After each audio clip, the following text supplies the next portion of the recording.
பாருங்க, black beauty கத்திரிக்காய் சூப்பராக இருக்குது. இந்த வெயிலில் வந்து எனக்கு ஒரு பப்பை கிடைக்குது பாருங்க. 3 காய் 4 காய் நிற்கிது குட்டி காயோடு சேர்த்து. நெய் மிளகாய் எல்லாமே தூக்கி ஒரே இடத்துல வச்சிட்டேன். அதனால் எல்லாம் இலை சுருட்டில் வந்துடுச்சு. நாற்று இருக்குதுங்க, இதெல்லாம் பிடிங்கி போட்டு பேசாமல் வேறு நாற்று வச்சு விட்றலாம். சரி, ஆஹா, ஒரு நெய் மிளகாய் இருக்குது, பறிச்சுவோம். இதை பாருங்கள், பழத்துக்கு ஒரு பழம் பிச்சுட்டேன், பறித்து விதை எடுத்து வச்சுருக்கேன். பிளாக் பியூட்டி பாருங்கள், இது நல்லா பழுத்துட்டு வருது. கேட்குறாங்க, சீடு கேட்குறாங்க, எப்படி கொடுக்கறது அவங்களுக்கு? ஒன்றா அனுப்புங்க, கமெண்ட்டில் அனுப்புங்க உங்கள் அட்ரஸை. அந்த அட்ரஸ்க்கு வேணால் அனுப்பி விடுறேன், சரிங்களா? நான் என்னோட நம்பர் தந்து வேறுனா கமெண்ட்டில் அனுப்பிவிடுங்க, உங்களுக்கு சீடு அனுப்பி கொடுக்குறேன்.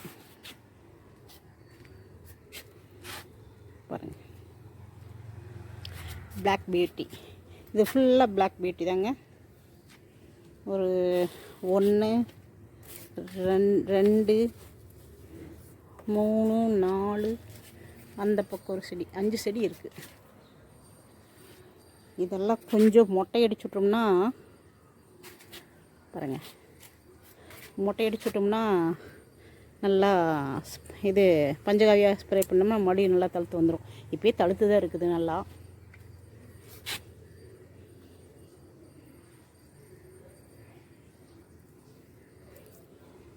சரி, இந்த காய் பறிச்சிடலாங்களா?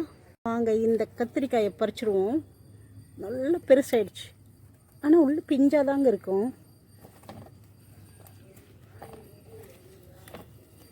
கட் பண்ணவே முடியல.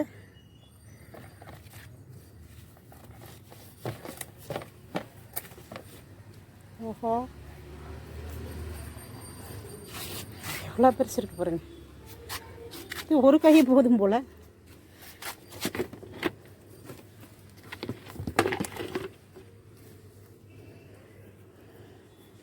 பிளாக் பியூட்டி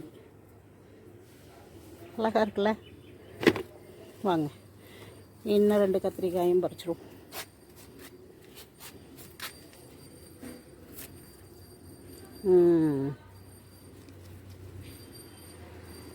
கீழே தான் எடுத்துக்கலாம்.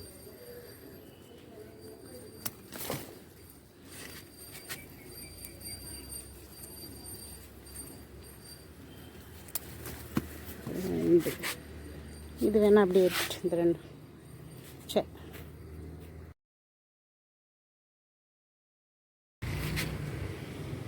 பாருங்கள்,